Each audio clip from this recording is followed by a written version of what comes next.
Hai Universe, welcome back to channel Movieman Universal. Kali ini kita akan mengajak Anda untuk rewatch movie tentang runtuhnya suatu negara karena serangan dunia maya, kelakuan para hacker. Apa sih hacker itu guys? Simpelnya sih, orang yang jago komputer dan seluk-beluknya itu bisa disebut hacker guys.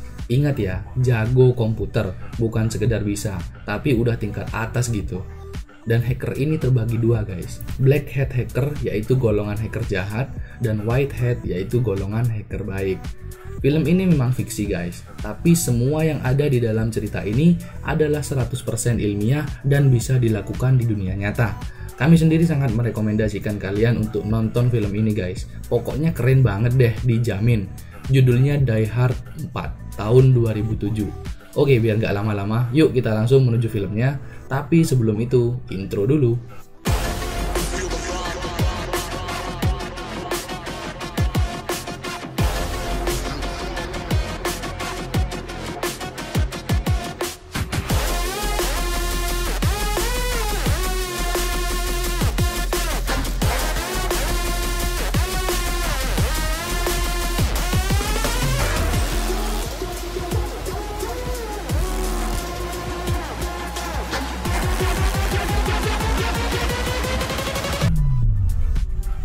Cerita ini mengisahkan sekelompok penjahat dunia maya alias golongan hacker jahat yang ingin menjatuhkan sebuah negara, menguasai pasar saham, dan merampok uang secara besar-besaran di negara adidaya Amerika Serikat. Pemimpin mereka bernama Thomas Gabriel, seorang mantan pejabat FBI, ketua programmer di OD bagian infrastruktur keamanan. Kemudian Thomas Gabriel juga dibantu dengan para hacker hebat, salah satunya dan yang terbaik adalah Trey. Thomas Gabriel juga dibantu kekasihnya, seorang hacker wanita bernama May. Gak tanggung-tanggung guys, Thomas juga memiliki pasukan bersenjata yang jago komputer guys. Dan pada tahap pertama, kelompok hacker ini harus menumpas para white hat hacker atau hacker baik agar mereka tidak mengganggu aksi para hacker jahat. Satu persatu mereka dihabisi. Entah bagaimana caranya, komputer mereka telah dipasang bom yang bisa meledak saat virus masuk ke komputer. Di sini banyak sekali hacker baik yang gugur di depan komputernya.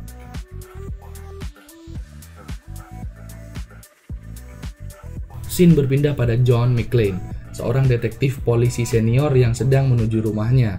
Dia ditelepon atasannya, disuruh menjemput seorang pemuda bernama Matt Farrell, seorang hacker baik yang juga diincar oleh kelompok hacker jahat anak buah Thomas Gabriel. Matt Farrell saat itu sedang berada di rumahnya. Dia sedang asik chatting dengan salah satu temannya, namun sebetulnya mereka adalah hacker jahat. Dalam sekejap, hacker jahat ini mampu mengirimkan virus yang bisa meledakkan bom yang ada pada komputer Farrell. Namun, beruntung, sebelum Farrell menekan tombol delete, John McClane mengetuk pintu.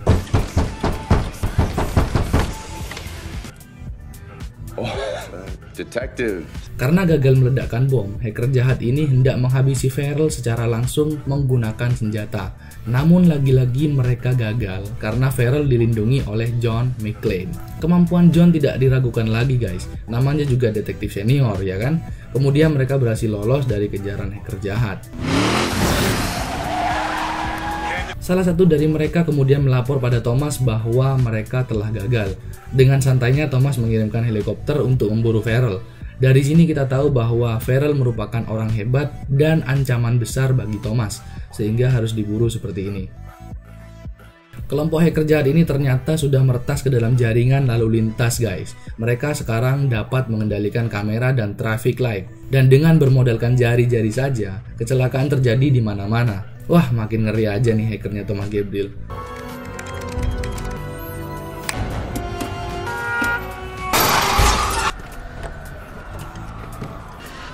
All the lights are green. Huh? Tidak hanya meretas sistem lalu lintas, mereka juga meretas dan menyalakan alarm Amtrak di kantor FBI. Sehingga semua staf FBI harus keluar dari gedung sesuai protokol yang ada. All right, everyone out now. Now. Selanjutnya mereka meretas ke dalam jaringan pasar saham atau bursa efek. Mereka membuat panik para investor dengan menampilkan anjloknya harga uang logam dan nikel. Padahal sebetulnya itu hanya tipuan. Namun tujuan mereka adalah membuat panik masyarakat. Mereka juga meretas media televisi dan layanan streaming online untuk menayangkan video yang mereka buat dengan tujuan yang sama, yaitu membuat panik seluruh masyarakat. Farrell yang menyadari hal ini adalah fire sale. Dia menjelaskan kepada John McClane yang berpikiran jadul bahwa fire sale ini memiliki 3 langkah sistematis untuk menyerang infrastruktur nasional. Yang pertama adalah merusak sistem transportasi, yang kedua keuangan dan telekomunikasi, dan yang ketiga adalah mengacaukan semua sumber daya, air, listrik, nuklir, gas, dan lain-lain, yang pada dasarnya saat ini semuanya sudah dikendalikan oleh komputer. Amerika menggunakan infrastruktur negara berbasis komputer sudah sejak lama guys, jangan disamakan dengan negara kita ya. Farrell dan John McClane kemudian berada dalam perjalanan menuju Departemen Keamanan Dalam Negeri. Dengan bermodalkan frekuensi radio, Thomas Gabriel dapat menemukan lokasi Farrell, dan langsung saja si Thomas mengirimkan anak buahnya untuk memburu Farrell. Di dalam mobil, John McClane yang belum terlalu mengenal Farrell bertanya siapakah dia sebenarnya. Farrell menjawab, "Awalnya aku mengikuti kompetisi pembobolan sistem keamanan yang diadakan oleh perusahaan software. Beberapa pesaingku kini telah terbunuh oleh orang yang tidak dikenal, dan kini tinggal aku. Aku adalah seorang perancang sistem keamanan berbasis matematika," ucap Farrell. Farrell juga menyindir Direktur Bowman. Jika Direktur FBI mengetahui separuh apa yang dia ketahui, maka kepalanya akan meledak. Melina, get this kid to the front of the line. I want to know what he knows. If that guy knew half the shit that I know, fuzzy little head would explode.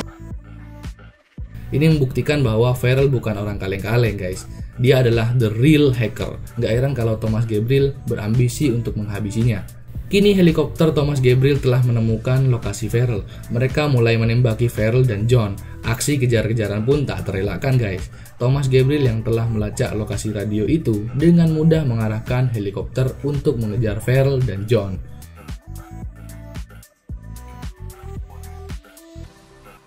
John ini adalah mbah-mbahnya polisi guys, alias polisi senior. Dia tidak mudah dikalahkan loh, lihat aja aksinya.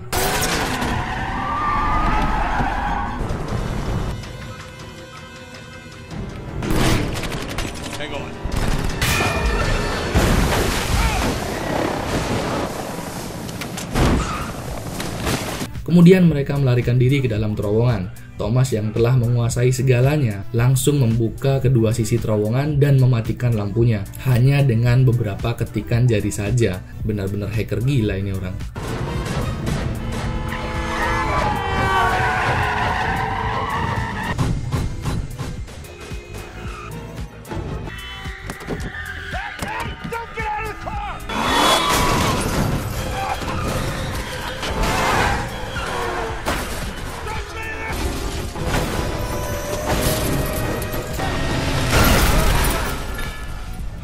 John dan Farrell hampir saja mati dalam kecelakaan tersebut. Namun John lagi-lagi menunjukkan taringnya bahwa dia bukan polisi kaleng-kaleng yang bisa diremehkan begitu saja. Lihat aja aksinya, menjatuhkan helikopter dengan sebuah mobil. Nekat banget guys. Like a traffic jam? Brad, get in there, get it done.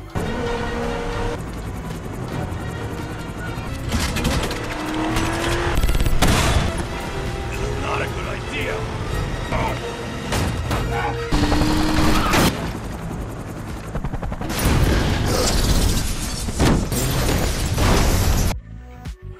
John dan Farrell dilaporkan telah meninggoy oleh anak buah si Thomas.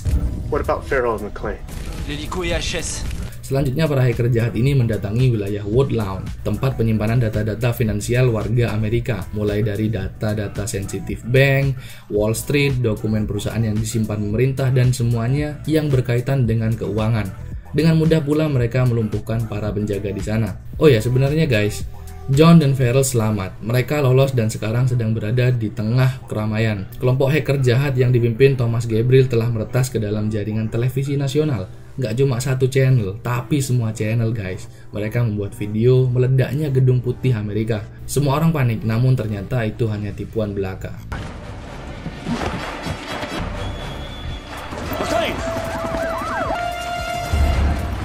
Look out! Bowman! It's a fake!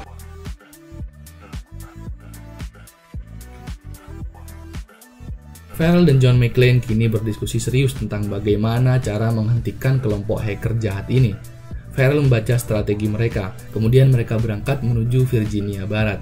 Sesampainya mereka di sana, ternyata benar kelompok hacker ini udah nyampe duluan guys, dan hendak memadamkan listrik di seluruh antero negeri. Mereka mendapat sambutan dari anak buah Thomas Gabriel, namun dengan mudah John McClane menghajarnya. Mereka juga bertemu dengan May dan menghajarnya juga. Lumayan jago juga ini May, kekasih Thomas Gabriel.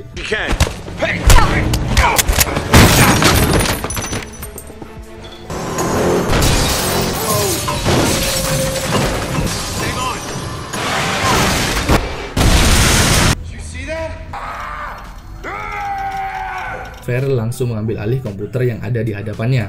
Dia membatalkan apa yang dilakukan May. Kelompok Thomas Gabriel menyadari ada yang aneh. Dia langsung menghubungi May.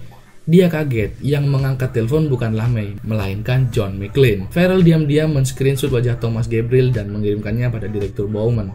Dan kini FBI tahu bahwa Thomas Gabriel lah dalang dibalik semua terorisme virtual ini. Ternyata Thomas Gabriel dulunya adalah rekan kerja Direktur Bowman.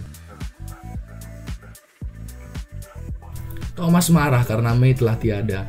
Kemudian dia mengalirkan seluruh gas LPG di sekitar sana, menuju ke arah John dan Farrell berada. Kayak gampang banget gitu guys, mengendalikan semuanya dengan komputer. Namun lagi-lagi John dan Farrell berhasil selamat.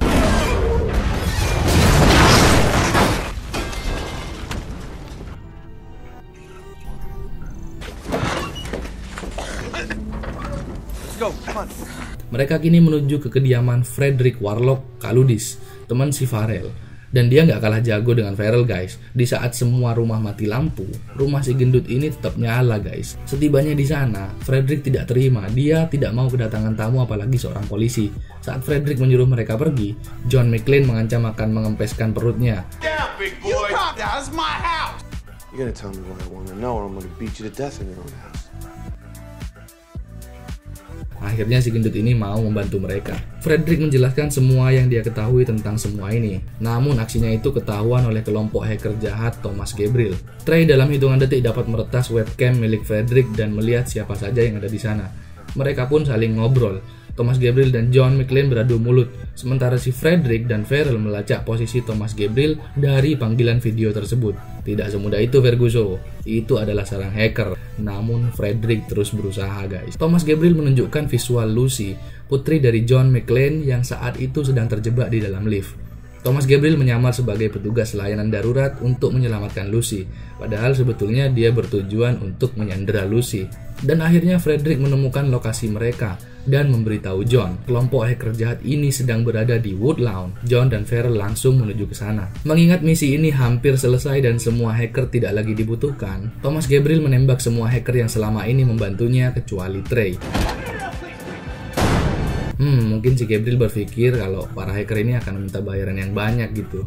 Makanya mereka dihabisi. Sementara John dan Farrell tiba di Woodlawn, mereka menyusup masuk melalui ventilasi udara. Namun kedatangan mereka diketahui oleh Thomas Gabriel. Farrell menemukan komputer untuk menyalakan alarm dan mengirim sinyal pada Direktur Bowman, FBI. Tindakan Farrell itu diketahui oleh anak buah Thomas Gabriel, dan John dapat mengatasinya seperti biasa. Namun Farrell terjatuh ke dalam semacam kulkas raksasa gitu guys, sebuah tempat untuk mendinginkan server komputer yang berukuran besar. Thomas menghubungi anak buahnya yang bernama Emerson. Dia lagi sibuk ngerjain skripsi guys. Dia disuruh menangani masalah yang disebabkan oleh Farrell. Di sisi lain, Thomas Gabriel telah menyandera Lucy dan memerintahkan Ren, anak buah terbaik dalam hal berkelahi. Kill this guy and I'll give you my cut. Dan mereka pun bergelut dengan sangat sengit guys, karena Ren merupakan atlet parkour. Ya bisa loncat-loncat gitulah kayak hamster guys. Still a spider boy. That's right. John yang udah tua ini nggak kehabisan akal. Dia berhasil membuat Ren terjatuh ke dalam turbin pendingin yang membuatnya koit seketika. Gitu doang kemampuan lo. Farrell kini terpisah dengan John.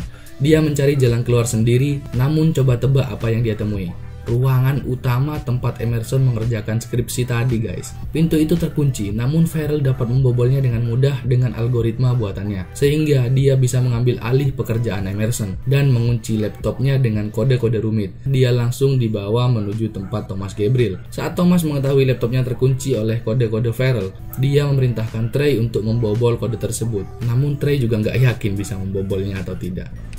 Maybe, I mean, if I had enough time. Mereka kini dalam perjalanan dalam sebuah van dan Thomas memaksa Farrell untuk membuka laptopnya yang terkunci. Sementara itu, John mengejarnya menggunakan truk besar. John meminta bantuan Frederick agar dapat berbicara dengan Direktur Bowman dan mereka pun dapat mengobrol. Ya, kita tahu di sini semua jaringan komunikasi telah lumpuh guys. Jadi satu-satunya yang tersisa hanyalah frekuensi radio. Direktur Bowman memerintahkan sebuah jet tempur F-35 untuk memburu Thomas Gabriel. Namun Trey membobol sistem komunikasi jet tersebut agar dapat terhubung dengan pilotnya. Thomas Gabriel berbicara sebagai komandan pilot tersebut agar mengganti target yang dikejarnya. Targetnya sekarang adalah truk besar yang dikendarai John. Gila bener, semua bisa dihack.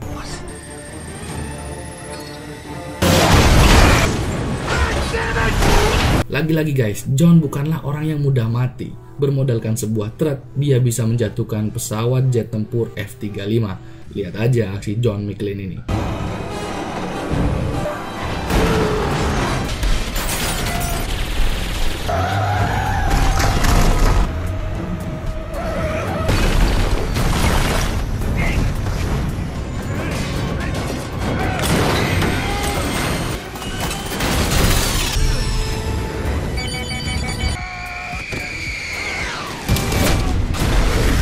Setelah menjatuhkan pesawat jet itu, John kembali mengejar komplotan bajing Thomas Gabriel. Sekarang mereka sedang berada di sebuah lapangan lepas landas untuk melarikan diri. Oh ya, di sini FBI lama banget di perjalanan, nggak nyampe-nyampe guys. Parah nih, udah kayak sinetron aja. Ini Hollywood woi, bukan channel SCTP. Saat mereka berkemas, John datang bak superhero. Dia menghabisi semua anak buah Thomas Gabriel. Kirain jago, dianya malah ketembak. Aduh. Farrell dan Lucy jadi tawanan mereka. John tertembak dan terluka parah akibat dari aksi-aksi sebelumnya. Kini dia hanya bisa pasrah. Namun dengan kelicikannya, dia menembakkan pistol yang dipegang Thomas ke bahunya sendiri, sehingga peluru itu menembus badannya dan bersarang di dada Thomas Gabriel. Dan inilah akhir dari cerita ini guys. FBI datang terlambat, namun semuanya selamat. John dan Farrell kini mendapatkan perawatan medis, dan negara ini kembali aman, damai, dan sejahtera. Terima kasih telah menonton. Kami akan kembali dengan alur cerita menarik lainnya untuk kalian guys. Jangan lupa like, comment, and subscribe guys. See you next time.